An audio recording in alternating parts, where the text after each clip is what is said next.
Wala anatin'izay pejiny fony izay ihany koa nisy rahantsika ny alahady lasa teo ny fotoana nanatanterahana ny fanateram-bokatry ny sampana SAMPATI eo anivony FJKM Ambodifahitra Maritiora. Fotoana izay nahafahana nitrotro am-bavaka ity sampana ity ihany koa tamin'ny andro ny alahady. Fa ny alahady voalohany amin'ny volana aprily kosa dia natokany fiangonana FJKM Ambodifahitra Maritiora ihany ho fanateram-bokatry ny sampana mpanazava stily ao aminy. Fisotroana am-bavaka sy fanohanana ny SAMPATI no atao mandritra izany fotoana izany. Tamin'ny alahady teo dia ireo mpikambana atao amin'ny SAMPATI Ambodifahitra no nitondra ny fanampavahana manontolo ary fitariana izany ny vavaka alohan'ny vakiteny sy ny famakena ny soratra masina. Ny mpitandro atao toerana kosa no nitoriny teny.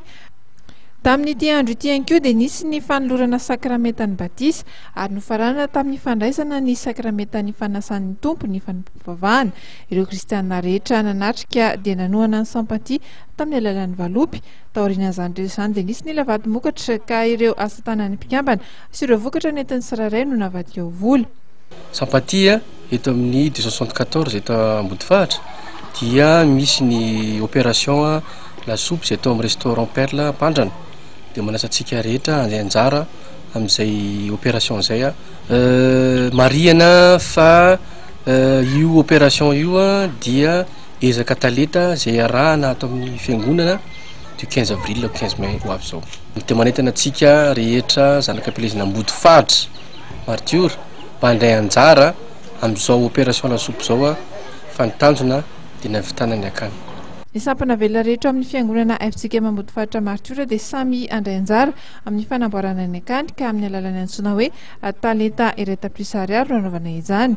Fandraisana anjaran'ny SAMPATI ary amin'ny fanamboarana izay dia mikarakara ny hetsika manokana izy ireo izay ho tanterahana mandritra ny iray volana ary azo vidiana eny an-toerana ny tapakila fandraisana anjara amin'izany.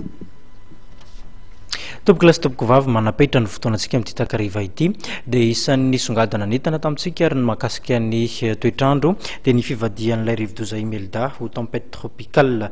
Araka izany dia mifarontreta ny fampahalalam-baovaontsika dia fisaorana no atolotra antsika tany tokantrano tany. Naharitra anjery ny fampahalalam-baovao hatramin'ny farany. Manome fotoana anao indray ny tena koa manaraka indray veloma tompoko.